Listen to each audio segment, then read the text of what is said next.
Hello everyone, welcome back to Vijuvala 2.0. Miss already ഒരു വീഡിയോ ഇട്ടിരുന്നു. നിങ്ങൾ ആദ്യം പഠിക്കേണ്ട 6 പാഠങ്ങളും അതിൽ നിന്നുള്ള ടോപ്പിക്കുകളും. അപ്പോൾ ടെക്സ്റ്റ് വൈസ് പഠിക്കുകയാണെങ്കിൽ നിങ്ങൾക്ക് അതിൽ നിന്ന് പഠിക്കാം. മിസ് അതിൻ്റെ ആൻസർ പറയാത്തത് വേറൊന്നുമല്ല. നമ്മൾ ഇനി നാളെ 2 ദിവസം, അതായത് 5-ാം തീയതി 6-ാം തീയതി നമ്മൾ ഫുള്ളായിട്ട്, അതായത് നിങ്ങൾ പഠിക്കേണ്ട 35 ക്വസ്റ്റ്യൻസ്, നിങ്ങൾ പഠിക്കേണ്ട 25 ചോദ്യങ്ങൾ, 35 മാർക്കിൻ്റെ വീഡിയോ ഒക്കെ നമ്മൾ അപ്ലോഡ് ചെയ്യും. അതിലൊക്കെ നമ്മൾ ആൻസർ ഡിസ്കസ് ചെയ്യുന്നുണ്ട്. പോരാതെ പ്രോഗ്രാംസുകൾ, അതായത് ക്വസ്റ്റ്യൻ പേപ്പറിൽ മാത്രം കണ്ടുവന്നുള്ള പ്രോഗ്രാംസ് നമ്മൾ അപ്ലോഡ് ചെയ്യുന്നുണ്ട് കേട്ടോ. ആ വീഡിയോസൊക്കെ നിങ്ങൾക്ക് കാണുന്നുണ്ടെങ്കിൽ ഒന്ന് സബ്സ്ക്രൈബ് ചെയ്തിട്ടൊന്ന് ബെല്ലൈക്കൺ ക്ലിക്ക് ചെയ്ത് വെക്കുക കേട്ടോ. ഓക്കെ, ദെൻ നമ്മൾ ലാസ്റ്റ് എല്ലാ ചാപ്റ്റേഴ്സിൽ നിന്നും ഒരു സമ്മറിയും കൂടി ആയിട്ട് നിങ്ങൾക്ക് തരുന്നുണ്ട്. അതൊന്നും ഒരാളും ടെൻഷൻ ആവേണ്ട. അതുകൊണ്ട് നിങ്ങൾ ആദ്യം ചാപ്റ്റർ വൈസ് പഠിക്കാം. ഓക്കെ, ചാപ്റ്റർ വൈസ് പഠിച്ചാൽ തന്നെ നമ്മളിങ്ങനെ റിവിഷൻ വീഡിയോസ് 4 14 ചെയ്യുമ്പോൾ നിങ്ങൾക്ക് അത് നല്ല രീതിയിൽ കിട്ടും. ഓക്കെ, അപ്പോൾ നമ്മൾ ഫസ്റ്റത്തെ വീഡിയോ ചെയ്തിരുന്നത് 6 പാഠങ്ങൾ വളരെ ഇമ്പോർട്ടൻ്റ് ആയ വെയിറ്റേജ് പ്രകാരം ഒരുപാട് മാർക്കുകൾ വരാൻ ചാൻസസ് ഉള്ള 6 പാഠങ്ങളായിരുന്നു.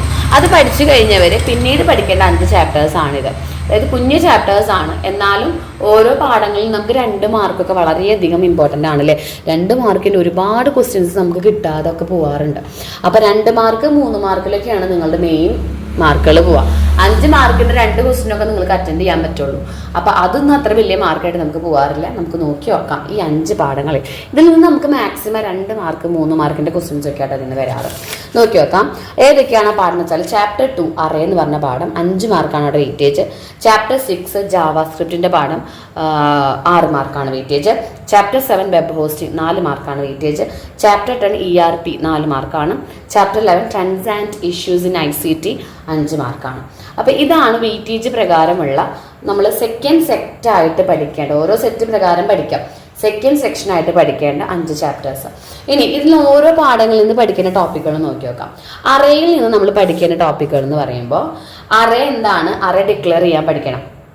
എന്താണ് അറേ, മെമ്മറി അലോക്കേഷൻ ആണ് എന്നും അതിൻ്റെ ഡിക്ലറേഷൻ അറിയാം. ദെൻ എങ്ങനെയാണ് എത്രത്തോളം മെമ്മറി ഓരോ അറേയിലേക്ക് പോകുന്നുണ്ട് കാൽക്കുലേറ്റ് ചെയ്യാൻ അറിയണം. ഡാറ്റ ടൈപ്പിൻ്റെ ബൈറ്റും അതുപോലെ തന്നെ അതിലുള്ള നമ്മൾ കണ്ടന്റിൻ്റെ എണ്ണവും തമ്മിൽ നോക്കിക്കഴിഞ്ഞാൽ അത് കിട്ടും. ദെൻ അറേ ഇനീഷ്യലൈസേഷൻ എന്താണ്, അറേ ട്രാവേഴ്സൽ എന്താണ്, ഇതിലൊക്കെ ഇപ്പോൾ അറേ ഡിക്ലെയർ ചെയ്യാനും അറേ അലോക്കേഷൻ ഇതൊക്കെ നമുക്ക് 2 മാർക്കിനെ ചോദിക്കാറുള്ളൂ കേട്ടോ. ഓക്കെ, ദെൻ ചാപ്റ്റർ 6 ജാവാസ്ക്രിപ്റ്റിലേക്ക് കിടക്കുമ്പോൾ ഇവിടെ ഫുള്ള് 3 മാർക്കിൻ്റെ ക്വസ്റ്റ്യൻസ് ആണ് നമുക്ക് കാണാൻ സാധിക്കാം. Data types in JavaScript, operators in Java, built-in functions in JavaScript, 3 ways to add Java inside HTML, then isNaനും നമ്പർ ഫംഗ്ഷൻ തമ്മിലുള്ള ഡിഫറൻറ്റ്, അത് 2 മാർക്കിനാണ് ചോദിക്കാം. അപ്പോൾ 3 മാർക്കിന് കൂടുതൽ നമുക്ക് ഈ ഒരു ഭാഗത്ത് നിന്ന് ക്വസ്റ്റ്യൻസ് വരാറുണ്ട്. ദെൻ പിന്നീട് നമ്മളെ പാഠം വെബ് ഹോസ്റ്റിംഗ് ആണ്. ഇവിടെ 3 types of web hosting. FTP client software എന്താണ്, അതെന്തിനു യൂസ് ചെയ്യുന്നു, അതിൽ സെക്യൂർ ഷെല്ല് നമ്മൾ എക്സ്പാൻഡ് ചെയ്യാനായിട്ട് ചോദിക്കാറുണ്ട്. CMS എന്താണെന്ന് 3 മാർക്കിന് മെറിറ്റും ചോദിക്കാറുണ്ട് കേട്ടോ. Content management system. Then responsive web design എന്താണ്, ഇതൊക്കെ നമുക്ക് 3 മാർക്കിന് അറിയണം. എന്താണെന്ന് അതിൻ്റെ ആക്ച്വൽ മാത്രം അറിഞ്ഞാൽ മതി. ഓക്കെ, ദെൻ ചാപ്റ്റർ 10 ERP ആണ്. ഇവിടെ എന്താണ് ERP, അതിൻ്റെ ബെനിഫിറ്റ്, സപ്ലൈ ചെയിൻ മാനേജ്മെൻറ്റ്, അതുപോലെ തന്നെ ഇൻഫോർമേഷൻ സിസ്റ്റം, അതായത് മാനേജ്മെന്റ് ഇൻഫോർമേഷൻ സിസ്റ്റം അതിൻ്റെ ഫുൾ ഫോം, പ്ലസ് അതെന്താണെന്ന് കൂടി ചോദിക്കാറുണ്ട് 2 മാർക്കിന്. ഫങ്ഷണൽ യൂണിറ്റ്സ്, ഏതെങ്കിലും ഒരു 3-4 ഫങ്ഷണൽ യൂണിറ്റ്സ്, അതായത് HR മൊഡ്യൂളോ ഏതെങ്കിലും ഒരു ഫങ്ഷണൽ യൂണിറ്റ്സ് വരാറുണ്ട്. ദെൻ ചാപ്റ്റർ 11ലേക്ക് നമ്മൾ കടക്കുമ്പോൾ ട്രെൻഡ്സ് ആൻഡ് ഇഷ്യൂസ് എന്ന് പറഞ്ഞ പാഠത്തിൽ നിങ്ങളൊന്നും പഠിച്ചിട്ടില്ലെങ്കിൽ ഇതിൽ നമുക്കൊരു 5 മാർക്കിൻ്റെയൊക്കെ വെയിറ്റേജ് ഉള്ളെങ്കിൽ പോലും ഒരുപാട് ക്വസ്റ്റ്യൻസ് നമുക്ക് എക്സ്പെക്ട് ചെയ്യാം. മെയിനായിട്ട് നിങ്ങൾ ആദ്യം പഠിക്കേണ്ടത് ICT ഇൻ ബിസിനസ് സെക്ടർ, ബിസിനസ്സിൽ എങ്ങനെയാണ് ICT യൂസ് ചെയ്യുന്നത്, ഗ്ലോബൽ പൊസിഷനിങ് സിസ്റ്റം എങ്ങനെയാണ് വർക്ക് ചെയ്യുന്നത്, ഇൻഡിവിജ്വലിൻ്റെയും അതുപോലെ തന്നെ ഗവൺമെൻറ്റിൻ്റെയും ഇതിലുള്ള സൈബർ ക്രൈംസുകൾ ഏതൊക്കെയാണ്, ഇൻഫോമാനിയ ഇൻഫ്രിഞ്ച്മെൻറ്റ്, സൈബർ ഫോറൻസിക്സ്, അതൊക്കെ എന്താണ് ആ ടേം അർത്ഥമാക്കുന്നത്. ജസ്റ്റ് ഫോർ 2 മാർക്സ്, അതായത് 2-3 സെൻറ്റൻസ് ധാരാളം. ഇൻഫോമാനിയ എന്ന് വെച്ചാൽ നമുക്ക് ഒരുപാട് ഇൻഫോർമേഷൻ അറിയാനുള്ള ആ ഒരു എന്തൂസിയാസം. സോ അത്ര മതി ഇൻഫ്രിഞ്ച്മെൻ്റ് ഒക്കെ. ദെൻ ആൻഡ്രോയിഡ് ഓപ്പറേറ്റിംഗ് സിസ്റ്റത്തിനെ കുറിച്ച് എഴുതാൻ വരാറുണ്ട്. മൊബൈൽ കമ്മ്യൂണിക്കേഷൻ സർവീസസ് ഏതെങ്കിലും 2 എഴുതാൻ വരാറുണ്ട്. അപ്പോൾ ഇത് നിങ്ങൾ സെക്കൻഡ് സെറ്റ് ഓഫ് ചാപ്റ്റേഴ്സ് വെച്ച് പഠിക്കേണ്ടതാണ്.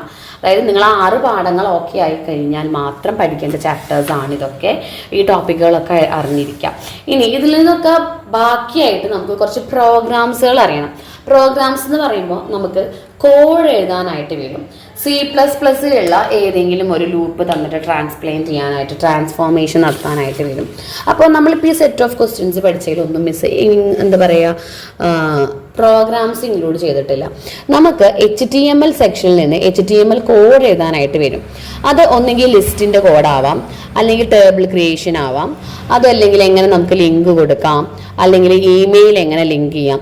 ഇതൊക്കെയാണ് നമുക്ക് കോഡ് എഴുതാനായിട്ട് വരാൻ പറ്റാവുന്ന ക്വസ്റ്റ്യൻസ്. ഓക്കെ, HTML ഭാഗത്ത് നിന്നും നമുക്ക് മാക്സിമം വരിക ടേബിൾ ക്രിയേഷൻ ലിസ്റ്റൊക്കെയാണ്.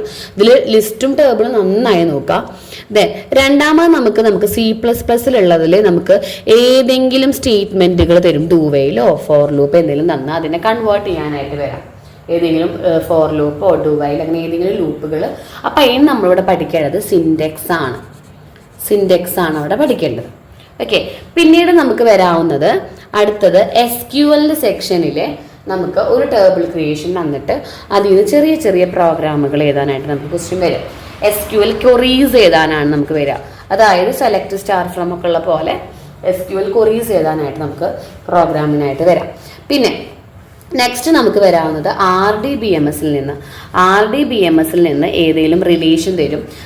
രണ്ടോ അതിലധികമോ റിലേഷൻ തന്നിട്ട് അതിൻ്റെ ഓപ്പറേറ്റേഴ്സ് യൂസ് ചെയ്തിട്ട്, അതായത് project operator, union, set, difference, Cartesian, ഇതൊക്കെ യൂസ് ചെയ്തിട്ട് നമ്മളെടുത്ത് ഏതെങ്കിലും ഫങ്ഷൻസ് എഴുതാനായിട്ട് വരാം. RDBMSൽ ഏതെങ്കിലും റിലേഷൻ, അതായത് ടേബിൾ തന്നിട്ട് ഇതൊക്കെ നമുക്ക് വരാറുണ്ട്. അപ്പം എല്ലാതും ചോദിച്ചിട്ടുള്ള പേപ്പറും ഉണ്ട്. അതായത് ലിസ്റ്റ് എഴുതാൻ, ടേബിൾ എഴുതാൻ, ലിങ്ക് എഴുതാൻ, സ്റ്റേറ്റ്മെൻറ്റിലേക്ക് കൺവേർട്ട് ചെയ്യാൻ, SQLൻ്റെ ക്വറി എഴുതാൻ, RDBMSൽ ഏതെങ്കിലും റിലേഷൻ എഴുതാം.